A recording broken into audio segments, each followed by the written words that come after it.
Kemudian apa? Mereka sering juga menemui pungli-pungli, termasuk pungli yang berseragam maupun pungli-pungli preman. Itu voice note tuh pasti dia tuh balas voice note. Iya bentar bang, ini lagi di jalan nih lagi.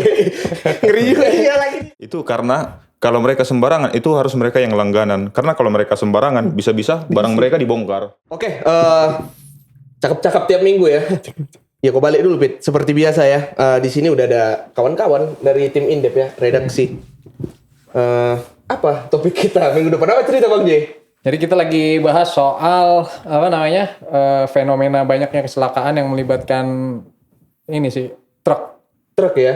Oh ada berapa kecelakaan ya belakangannya? Di mana? Yang paling besar Cipularang kan? Cipularang. Itu Cipularang. Terus ada di mana lagi tuh? Kan ada itu ya. Ada rentetan panjang lah pokoknya yang dari sejak kejadian yang tol yang menewaskan awaknya TV One, habis itu ada rentetan lah, ada beberapa di Tangerang 2 kali. Oh di Tangerang yang parah ya, yang truk itu ya. Yang itu parah ya. Anak kecil. Iya. Nah terus yang mau diambil angle-nya dari segi mana nih? Kayaknya yang lebih menarik. Jadi sebenarnya kita ngelihat dari fenomena itu ya, dari fenomena banyaknya kecelakaan yang melibatkan truk gitu kan. Nah, kita ngelihat kok akhir-akhir ini sering gitu terjadi. Kebanyakan kan akhirnya biasanya nih ya orang akan berpikir ini pasti salah supirnya nih kan. Kelalaian ya Bang. Kelalaian supirnya, terus kondisi armada yang nggak memadai segala macam. Cuma karena saking seringnya ini kayaknya ada sesuatu yang lebih besar gitu di balik itu sebenarnya. Ada yang terbiarkan gitu kayak ini, ada yang dibiarkan nih. Kita pengen tahu sebenarnya. Jangan-jangan ada persoalan yang lebih yang melatari itu semua lah. Jadi ketika ada kelalaian dari pengemudi, terus kondisi truk yang nggak layak jalan dan lain sebagainya, jangan-jangan di balik itu semua tuh ada persoalan yang lebih sistemik gitu. Iya, ada ini ya penyebab yang orang nggak nyangka itu penyebabnya gitu, kayak terlupakan sama orangnya. Kayak gitu. Liputannya udah dimulai Bang? Kita udah mulai liputan dari 2 minggu yang lalu ya. 2 minggu yang lalu. Oh. Udah siap-siap aja nih narasumber kira-kira yang mau kita jumpai. Oh udah banyak. Banyak ya? Ada asosiasi pengusaha truk, Supir truk. terus supir truk lintas provinsi, ada juga supir truk yang khusus di Jabodetabek, terus ada juga yang dari pelabuhan ke pabrik-pabrik di sekitar Banten, Jakarta Utara, terus sampai keluar kota ya. Surabaya, terus ada juga terakhir Kemenhub, ada Kemenhub nanti. Terus ada ini juga asosiasi pengemudi truk yang kita wawancarai. Jadi intinya kita mau ngelihat dari kacamata yang lebih luas sih sebenarnya. Ini akar masalahnya tuh sebenarnya apa? Apa ya? Jangan sampai dari semua kejadian yang disalahkan itu hanya driver lah, si pengemudi. Itu kan sebenarnya hanya puncak fenomena gunung es tuh. Iya. Di balik itu tuh sebenarnya ada persoalan yang kompleks gitu. Kompleks itu akibat yang muncul aja ya kan. Akibat yang kita lihat gitu kan. Iya. Yang nggak terlihat ternyata banyak ya. Iya. Kalau boleh bisa ya di-spill tipis aja gitu kan. Apa sih penyebabnya kira-kira gitu? Tipis aja, tipis. Dari satu cerita mungkin bisa Bang. Dari satu cerita. Oke, jadi intinya sih sebenarnya ada persoalan di ekosistem bisnis penyewaan truk. Dan itu merembet tuh kemana-mana. Jadi kompleks tuh persoalannya jadinya. Jadi dari persoalan itu, dari sebenarnya satu persoalan itu, ya kita dapat dari beberapa narasumber dan ketika kita hubung-hubungkan, ini sebenarnya memang terkait nih dari persoalan ini dampaknya tuh ke kesejahteraan supir, terus kemudian ke beban kerja supir gitu kan, terus ke persoalan armada gitu dan lain sebagainya lah, intinya kayak gitu. Berarti semua sudut itu sebenarnya punya cerita-cerita yang saling orang nggak tahu ya. Saling menguatkan dan orang nggak tahu ternyata sebelum supir jalan itu banyak sebenarnya yang harus dipertimbangkan. Bukan cuma oke, masuk barang, cabut, bukan gitu aja ya. Banyak prosesnya ya kira-kira. Kopit, kau kan udah observasi riset. Apa tantangan yang kau dapat, Bin? Nah, jadi yang saya lihat itu kan Bang, yang kulihat itu kan memang kebanyakan memang ini dibungkus semua oleh persoalan kesejahteraan. Cuman ketika kita bedah lagi nih, kesejahteraan ini apa sih sebenarnya yang dimaksud mereka? Ternyata banyak tuh kontribusi-kontribusi yang mempengaruhi kesejahteraan ini. Salah satunya itu tarif. Kan kita tahu nih, truk itu kan tulang punggung dari perekonomian. Karena kalau di ekonominya itu ada produsen, konsumen. Cuman untuk mengantarkan ini distributornya itulah si truk-truk itu yang ditekan mereka harga. Kemudian apa? Mereka sering juga menemui pungli-pungli, termasuk pungli yang berseragam maupun pungli-pungli preman. Kemudian apalagi itu infrastrukturnya seperti itu, termasuk jam kerja mereka, jam istirahat mereka. Hingga nih yang paling parahnya itu sekarang nih banyak mereka itu nggak pakai kenek bang, gitu. Solo. Iya, Solo karir. sendiri. Iya. Oh udah banyak sekarang supir. Itu dari banyak, dari Bang. ada yang cerita tapi ini spill dikit aja. Oh, Jangan tipis aja, karena nanti Senin tayangan tipis aja. dari Banten ke Padang itu sendiri bawa trailer tuh mobil yang panjang itu. Iya tahu. Kontainer ya, kontainer. Kontainer gitu lah ya. Tapi dia bawa baja. Dia kerja di salah satu perusahaan besar lah di Banten tuh, perusahaan produksi baja. Pasti ceritanya sedih Nama ya? gunung. Oh, iya. Nama gunung. Itu dia pasti kalian dapat cerita itu sedih lah ya pasti dengan apa suka duka dia sendiri woi ya kan dari satu daerah ke daerah lain. Bener. Kita aja nyetir di Jakarta kena macet aja kayak udah aduh gimana ini apalagi dia ke luar provinsi ya.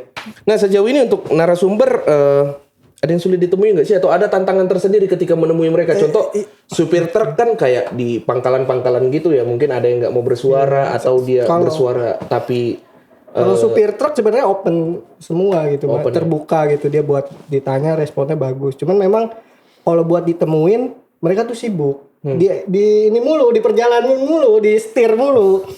Kadang tuh lagi nelpon nih, ngechat gitu.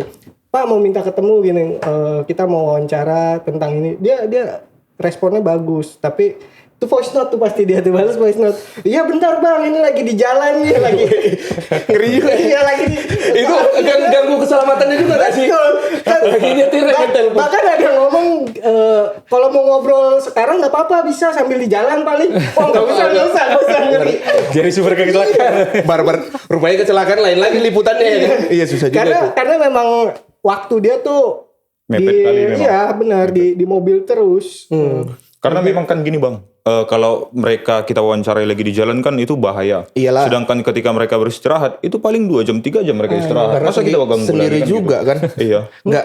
Contoh dia ini dari Padang mau ke Surabaya contoh ngetem bentar di Jakarta ya kan. Terus kita wawancarai dia cuma tidur 3 jam itu susah juga ya. Itu tantangan juga ya. Iya, istirahatnya aja tuh dia tuh ya sejam 2 jam kayak di warung makan itu. Dan warung makannya itu nggak bisa sembarangan bang.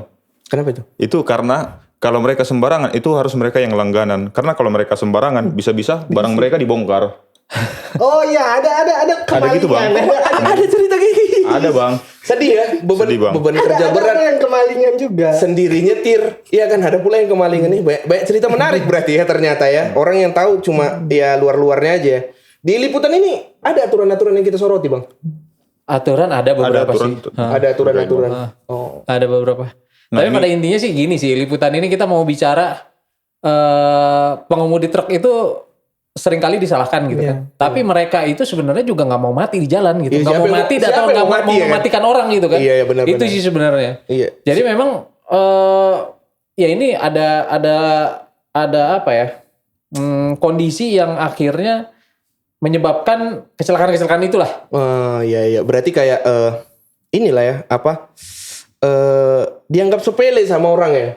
Tapi ternyata dampaknya itu besar Iya. gitu kan. Mungkin apa ya? Bukan dianggap sepele ya. Mungkin masyarakat tuh menganggapnya ini salah supir nih. Oh, ini salah supir ya. Karena ngantuk, lalai gitu. Iya, Tapi benar. ya dia nggak tahu kan sekompleks itu gitu. Masalah si supir ini belum ditunggu sama keluarga. Padahal orang nggak tahu ya itu kayak yang viral itu kan. Supir juga manusia, bukan nabi boy.